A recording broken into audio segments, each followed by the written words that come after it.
55তম সমবায় সমিতির বার্ষিক উৎসব উদযাপনকে কেন্দ্র করে আয়োজিত হলো স্বেচ্ছায় রক্তদান শিবির। ঘটনাটি পশ্চিম মেদিনীপুর জেলার দাসপুর 1 নম্বর ব্লকের অন্তর্গত নন্দপুর গ্রাম পঞ্চায়েতের রবিদাসপুর পার্বতীপুর সমবায় কৃষি উন্নয়ন সমিতির সমবায়। এই সমবায় সমিতির সভাপতি রামকৃষ্ণ দাস জানান, আজ 31শে আগস্ট প্রতিষ্ঠা দিবসকে সামনে রেখে যে রক্তদান শিবিরের আয়োজন করা হয়েছে তাতে অভূতপূর্ব সাড়া পাওয়া গেছে।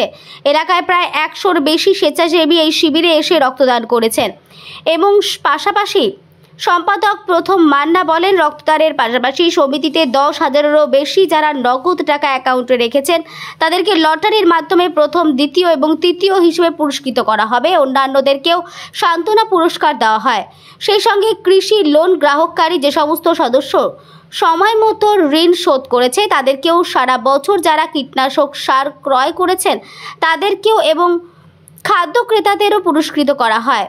ম্যানেজার রবীন্দ্রনাথ মাল বলেন, দাসপুর বিধানসভার বিধায়ক মমতা ভূঁইয়া, দাসপুর 1 নম্বর সমিতির সভাপতি সুকুমার পাত্র, পূর্ত কর্মাধ্যক্ষ সুনীল ভৌমিক এবং নন্দনপুর 2 নম্বর গ্রাম পঞ্চায়েতের প্রধান দুলালচন্দ্র মণ্ডল সহ উপস্থিত ছিলেন আরও বিশিষ্ট ব্যক্তিবর্গরা। রবিদাসপুর পার্বতীপুর কৃষি উন্নয়ন সমবায় সমিতি লিমিটেডের বর্তমানে সভাপতি। আমাদের এই সমবায় সমিতি 55তম প্রতিষ্ঠা দিবস পালন করছে।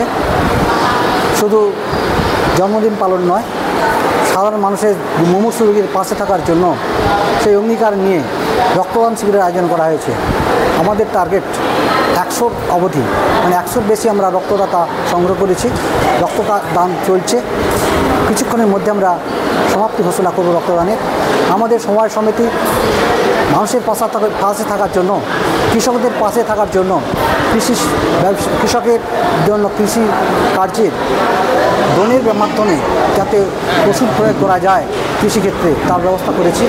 কৃষকদের পাশে থেকে কম দামে স্বল্প মূল্যে যাতে সারের ব্যবসা যাতে কৃষকদের মাধ্যমে প্রদান করা যায় তার চেষ্টা করছে এবং কীটনাশক ঔষধের আগামী দিনের ব্যবস্থা আছে যাতে কৃষকদের কীটনাশক ঔষধ দিয়ে কৃষকদের সহযোগিতার হাত বাড়িয়ে দেওয়া যায়। সেই সঙ্গে সঙ্গে আমানতকারীর মাধ্যমে ব্যাংকিং পরিষেবা চালু করেছি আমাদের সমবায় সমিতি। আমানতকারীর মধ্য দিয়ে আমানতকারীদের যারা স্বল্প অর্থ সঞ্চয় রাখতে চায় তাদের সুরক্ষিত করার জন্য আমরা ব্যবস্থা করেছি।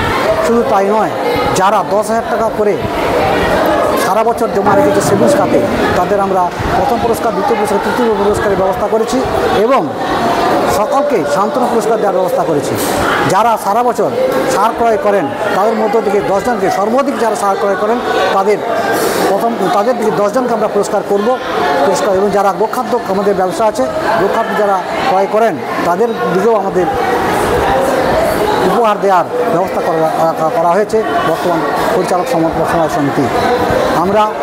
আমাদের লক্ষ্য, আমরা এগিয়ে যাব। সমবায় সমিতি এলাকার মধ্যে একটা ভালো প্রতিষ্ঠানে পরিণত হবে এবং মানুষের পাশে থেকে, কৃষকদের পাশে থেকে কৃষকদের কৃষিকার্যে যাতে অগ্রগতি হয় তার চেষ্টা আমরা করছি এই সমবায় সমিতি।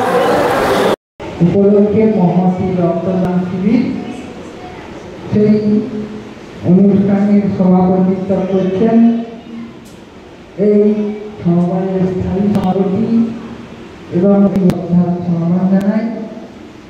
উপস্থিত আছেন, তিনি উদ্বোধন করলেন আমাদের প্রাক্তন পঞ্চায়েত সমিতির সভাপতি এবং পঞ্চায়েত সমিতির পূর্তের কর্মাধ্যক্ষ